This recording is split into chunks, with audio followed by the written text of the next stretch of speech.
안녕하세요. 알기 쉬운 정형외과입니다. 오늘은 팔꿈치의 외상과염, 주로 테니스 엘보라고 말하는 질환의 치료에 대해서 얘기해 보겠습니다. 우선 테니스 엘보가 뭔지 간단하게 살펴보고 넘어가겠습니다. 지금 아래 그림은 팔꿈치를 바깥쪽에서 바라본 그림이고요. 이 테니스 엘보는 외상과라는 곳에 생긴 질환을 말하는 거고, 이 외상과는 어디냐? 상완골, 즉 윗팔에 뼈가 있는데 이 뼈의 바깥쪽에 도드라지게 만져지는 뼈가 튀어나온 부분이 있습니다. 이 부분이 상과 중에 바깥쪽에 있는 상과. 그래서 외상과라고 합니다. 여기에 염증 혹은 힘줄에 병변이 생기는 게 테니스 엘보고요.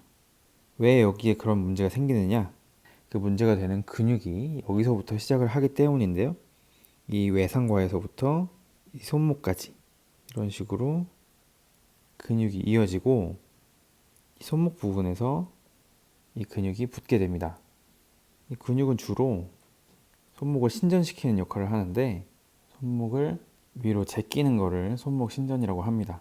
그래서 제끼는 동작을 힘을 줘서 많이 하는 일을 하거나 혹은 그런 자세에서 충격이 많이 가해지는 운동이나 작업, 동작을 많이 하는 사람들에게 많이 생기는 질환이죠.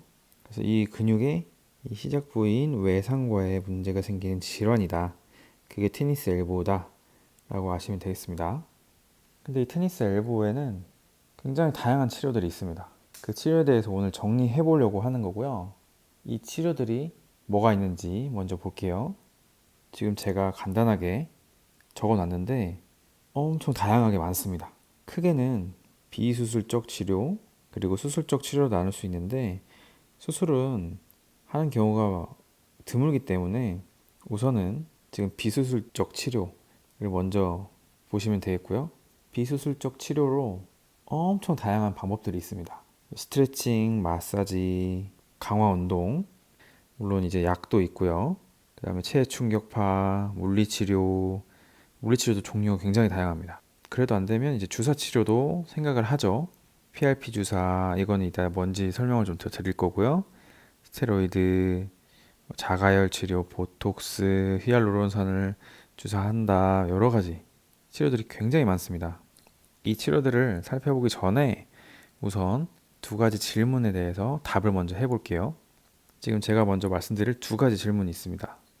앞에서 보여드린 것처럼 비수술적인 치료가 엄청 많은데 이게 과연 그냥 치료 없이 관찰만 하는 거랑 비교해서 실제로 효과가 더 있느냐, 치료로서 월등하냐, 이 질문을 했을 때 지금까지 연구를 바탕으로 대답할 수 있는 거는 이렇게 대답할 수 있습니다. 월등하다고 할 수 없다. 더 효과적이라고 할 수가 없다. 실제로 연구된 데이터들로 봤을 때는 차이가 없다. 이런 결과들이 많았습니다. 근데 이 차이가 없다는 것은 주로 이제 6개월에서 12개월 이후의 효과를 말하는 거고, 효과가 있는 경우가 있는데 주로는 단기적 효과였습니다. 통증 조절이 3개월 이내로 빨리 좀 되는 효과가 있고, 기능적으로 약간 더 좋아지는 효과가 단기적으로 지속되는 효과가 있다. 다만 6개월에서 12개월 이상 관찰했을 때 비수술적 치료를 하나 그냥 치료 없이 지켜보나 큰 차이가 없더라 라는 결과가 많았고요.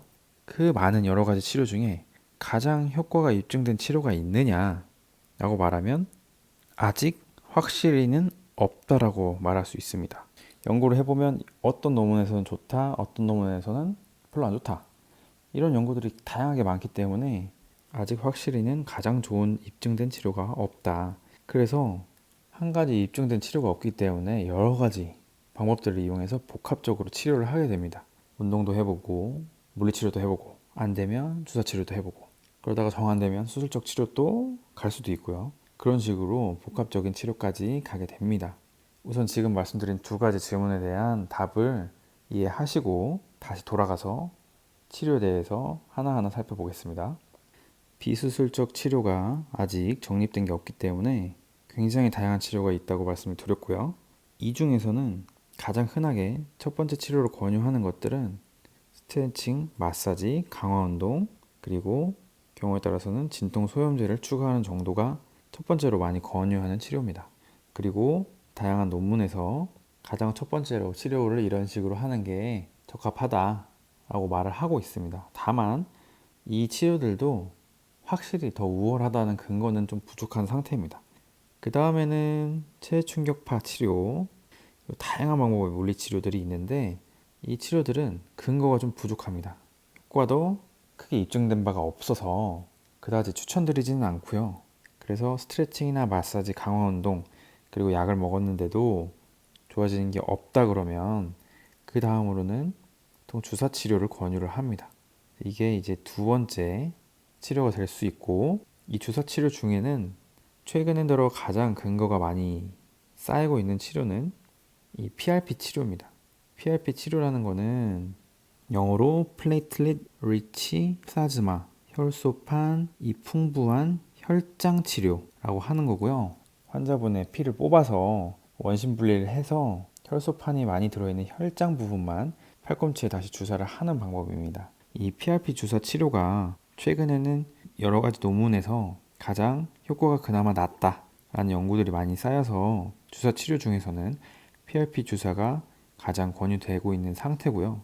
이 스테로이드는 오히려 아무것도 안 하는 경과 관찰이나 혹은 플라시보 치료보다도 부작용이 크고 효과도 떨어진다는 말이 많아서 스테로이드는 크게 권유하지 않고 있는 상태입니다.